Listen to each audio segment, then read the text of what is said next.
I understand that my guest, Dick Morris, is now on the line. Dick, how you doing? Good. It's good to be here. How are you?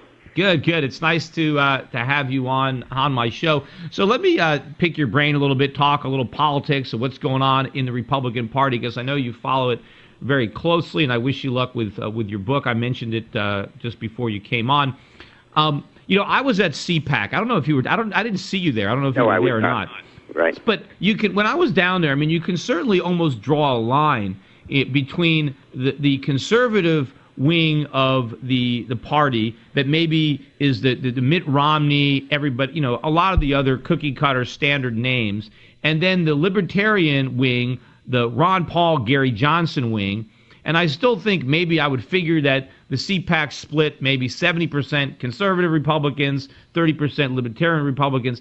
How do you see that battle developing within the Republican Party, and how might it play out in presidential politics?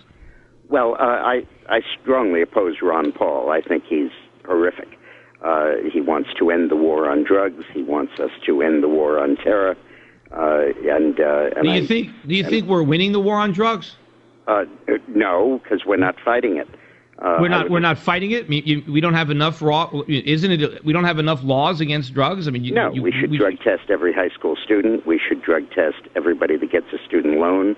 Anybody that gets that is using drugs should not get a government student loan. How about not have student loans at all? That would be a lot better. No, because I think it's appropriate for people to go to college and to be able to borrow their way there. But they could go to college a lot cheaper if there weren't student loans. My father went to college here in Connecticut, University of Connecticut. His parents had no money. He waited tables, and he was able to pay his tuition.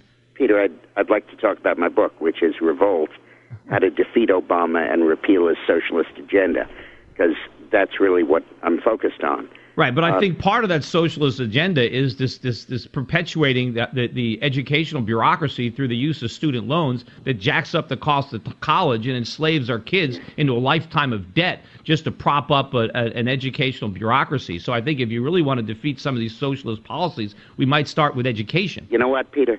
You talk to yourself for the next 15 minutes. That seems to me what you want to do. Bye-bye. Oh, so you don't want to stay on the show? All right, anyway. I thought I would have an interesting discussion with Dick Morris. Apparently, if somebody doesn't 100% agree with what he has to say. So you know what? I'm going to argue with what he said before he even said it. He came right out and he says that we need to drug test every high school citizen. So he wants to turn our high schools, our public high schools, into what? What kind of police state does Dick Morris really want to turn this country into?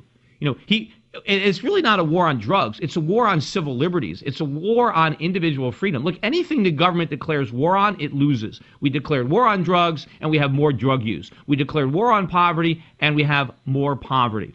Dick Morris wants to come on here and promote his book. All right, he wants to promote his book. Why should anybody read his book? I wonder what he's got a book that's titled how we're going to defeat Obama's socialism. With what? With his brand of socialism? Does he want to go back to the George Bush socialism? When I was running for the Senate, he endorsed Linda McMahon early on in the primary. Before we even had it, he went out because I think Linda put him on the payroll. I don't know what happened, but does he really think that Linda McMahon was the way to defeat President Obama's socialism more so than me? And now he's saying that he's really anti-Ron Paul because he wants to end the war on drugs or the war on terror. He wants to liberate the American economy. He wants to end the government squandering our money. Anyway, I'll be back without Dick Morris after this break, so don't go away. You're listening to Peter Schiff on SchiffRadio.com.